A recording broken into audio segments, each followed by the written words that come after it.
ہماری بدقسمتی ہے ناظرین کرام کہ آج اغیار جو اسلام کے قوانین کو نہیں مانتے، جو اسلام نہیں لائے، مسلمان نہیں ہوئے، لیکن وہ رسالت مآب صلی اللہ علیہ وآلہ وسلم کی ان تعلیمات پر عمل کرتے ہوئے جسمانی فزیکل بیماریوں سے شفا حاصل کر لیتے ہیں، اور مسلمان اس سے محروم ہے۔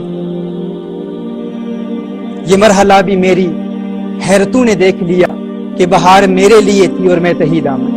یہ سب کچھ رسالت مآب صلی اللہ علیہ وآلہ وسلم نے ہمارے لیے بیان فرمایا تھا، لیکن آج ہم ان سے محروم ہیں۔ لیکن ناظرین کرام، میں چاہوں گا کہ آج ہم یہ بھی ارادہ کر لیں کہ انشاءاللہ تعالی اس نسخے پر ہم عمل کریں گے۔ اگر ہم ان 4 بنیادی نسخوں پر عمل کریں، ان 4 باتوں پر، تو انشاءاللہ تعالی بے شمار ایسی بیماریاں ہیں جن سے ہم بچ جائیں گے۔ وہ 4 بنیادی باتیں کیا ہیں؟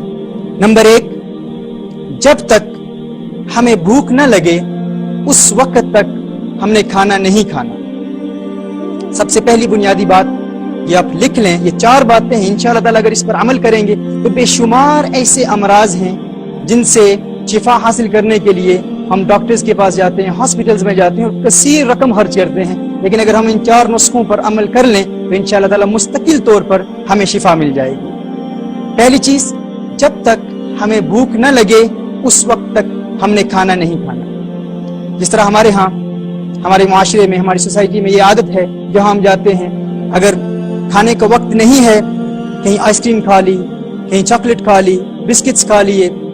لیکن اگر ہم یہ عادت بنا لیں کہ جب تک بھوک نہیں لگے گی اس وقت تک ہم نے کھانا نہیں کھانا، یہ پہلا پوائنٹ ہے، اس کو آپ لکھ لیں۔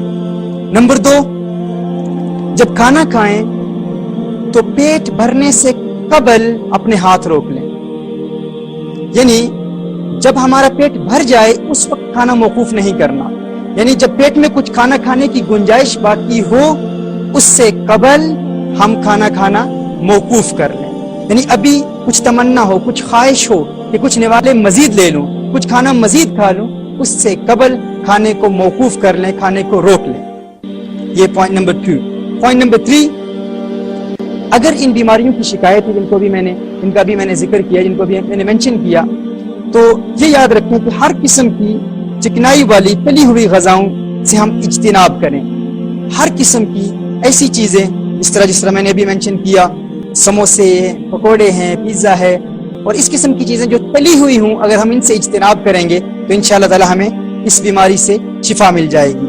اور پوائنٹ نمبر 4، کھانے کے فوراً بعد سونے سے اجتناب کرتے ہوئے تھوڑی دیر کے لیے، کم از کم ہاف این آور کے لیے، کم از کم آدھے گھنٹے کے لیے ہم پیدل چلیں۔ یہ 4 نیسیسری پوائنٹس ہیں ناظرین، اگر ہم ان پر عمل کر لیں گے، اور ہر پوائنٹ پر رسالت مآب صلی اللہ علیہ وآلہ وسلم کی ایک حدیث دلالت کرتی ہے۔